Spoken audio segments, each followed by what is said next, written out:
Nine class के lesson 4 में ही हम लोग कुछ और जानेंगे। ये वाश है, WASH।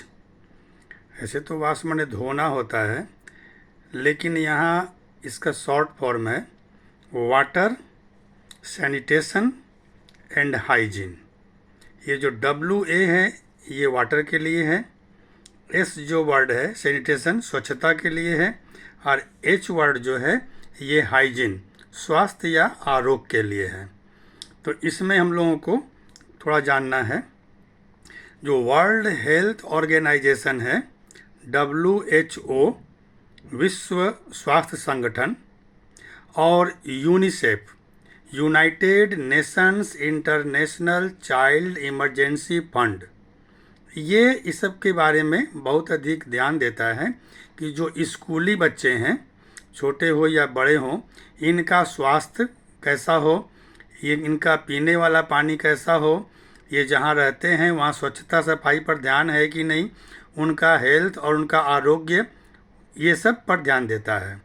तो इसके अनुसार अगर हम वास्ते के बारे में कहें तो उसके अनुसार WHO के अनुसार हमारे स्वास्थ्य के यह आवश्यक है, स्वास्थ्य में यह आवश्यक है कि हमारी जो पीने का पानी है, पीने का पानी सुरक्षित और स्वच्छ हो।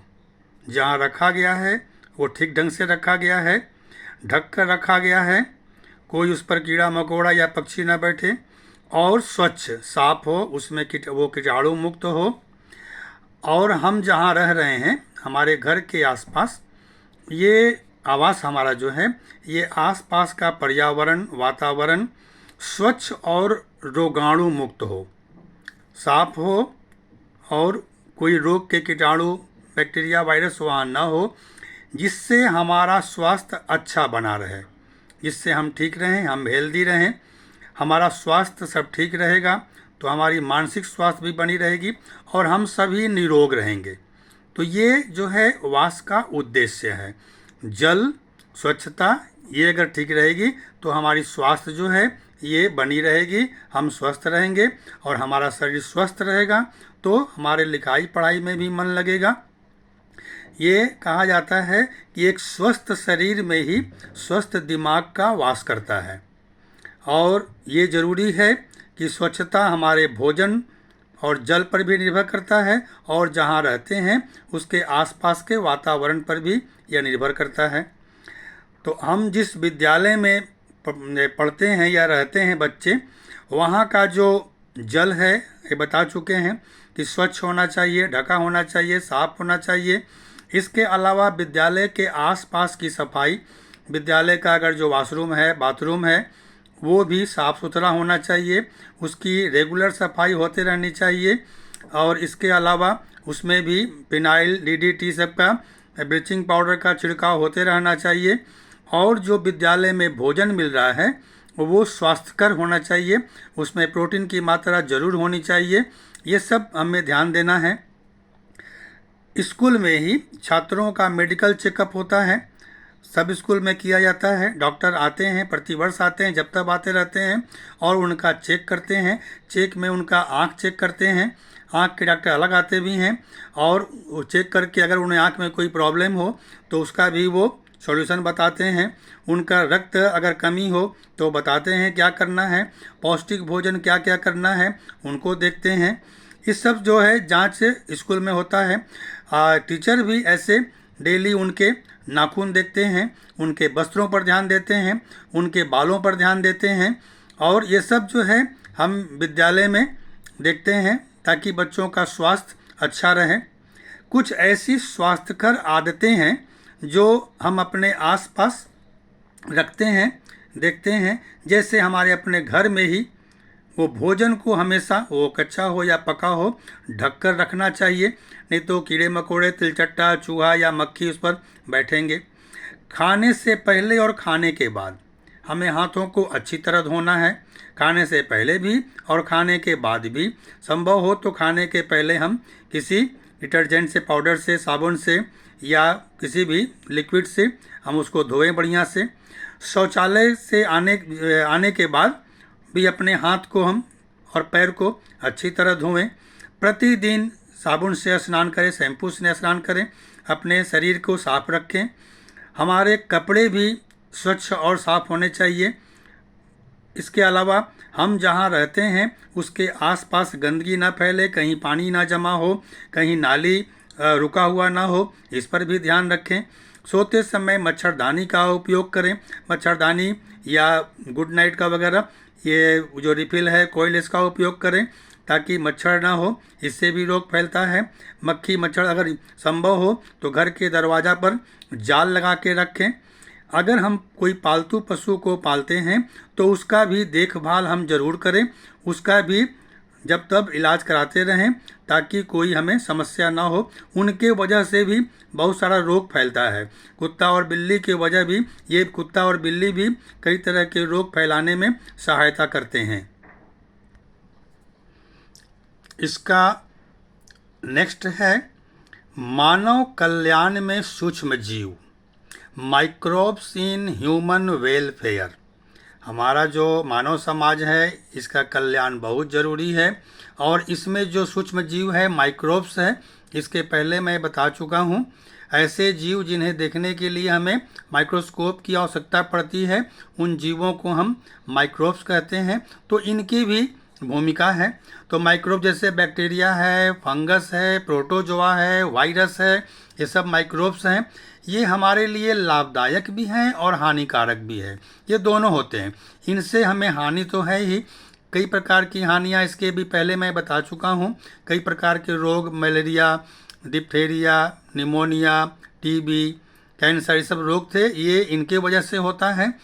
इसके अलावा हमें कुछ लाभ भी है, इनसे बहुत सारा लाभ है। उन लाभ के बारे में भी हमें जानना है।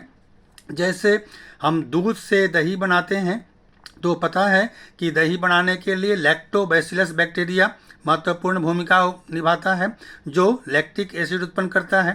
फर्मेंटेशन जो लेसन 3 का जो श्वसन वाला पार्ट था उसमें बताया गया था, किण्वन, ये भी बहुत महत्वपूर्ण भूमिका है जो ईस्ट करता है और कुछ बैक्टीरिया भी करते हैं जिनसे हमें सिरका प्राप्त होता है।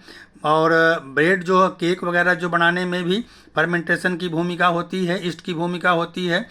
माइक्रो इसमें जो ईस्ट हैं ये भी माइक्रोब्स हैं। इडली बनाते हैं, डोसा बनाते हैं, इनमें भी ये सब हमारा फर्मेंटेशन बहुत ज़रूरी होता है। जीवाणु और कवक जो हैं ये पनीर बनाने में भी सहायता करते हैं। पेनिसिलियम नोटेटम नामक एक पौधा है, एक फंगस है, जिससे हमें पेनिसिलिन नामक एंटीबायोटिक प्राप्त होता है, तैयार होता है। ये एंटीबायोटिक बहुत ही महत्वपूर्ण है जो कई रोगों के इलाज में काम आता है। या निमोनिया, काली खांसी, डिप्थेरिया, कई तरह के रोग में ये जो पेनिसिलिन नामक एंटीबायोटिक है ये सहायता करता है। ये था हमारा पहले सूक्ष्म जीव की भूमिका। अब हम इसको और विस्तार से पढ़ेंगे। बहुत सारी भूमिकाएं हैं सूक्ष्म जीव का। अब है बायो कंट्रोल एजेंट, हिंदी में कहेंगे जैव नियंत्रण कारक। जैव नियंत्रण कारक, बायो कंट्रोल एजेंट। तो ये क्या है? फसलों को नष्ट करने वाले कीड़े मकोड़े, जिसे हम पेस्ट्स कहते हैं। कीड़े मकोड़े जो हमारे फसलों को खाते हैं, नुकसान पहुंचाते हैं, उन्हें हम पेस्ट्स कहते हैं। रोग उत्पन्न करने वाले जो बहुत से सूक्ष्म जीव, पैथोजेंस, पहले बता चुके थे। तथा अनावश्यक घास, वीड्स, जिन्हें हम अनवांटेड प्लांट कहते हैं। खेतों में, गमलों में आसपास ये उग जाता है जो बिना मतलब का पौधा है। इनको माइक्रोब्स की सहायता, छोटे छोटे बैक्टीरिया, वायरस, फंगस की सहायता से नियंत्रित करने की प्रक्रिया को, जो विधि है, उसे ही हम जैव नियंत्रण, बायोलॉजिकल कंट्रोल कहते हैं। शॉर्ट में क्या हुआ? हानिकारक कीड़ा मकोड़ा, रोग उत्पन्न करने वाले जीवाणु, पैथोजेंस, अनावश्यक घास, इन सब को नियंत्रित करने के लिए जो हम प्रक्रिया अपनाते हैं, और इसमें तो उन्हीं को कहते हैं हम लोग बायोलॉजिकल कंट्रोल। अब ये जो बायोलॉजिकल कंट्रोल है, जैविक नियंत्रण के लिए जिन जैविक कारकों का, जिन बायोलॉजिकल एजेंट का हम प्रयोग करते हैं, उन्हें ही बायो कंट्रोल एजेंट कहते हैं। फिर से, जैविक नियंत्रण के लिए, वही जो बायोलॉजिकल कंट्रोल के लिए जिन जैविक कारकों, जैविक कारक में क्या हुआ, बायोलॉजिकल एजेंट्स का जो प्रयोग किया जाता है उन्हें ही हम बायो कंट्रोल एजेंट्स कहेंगे।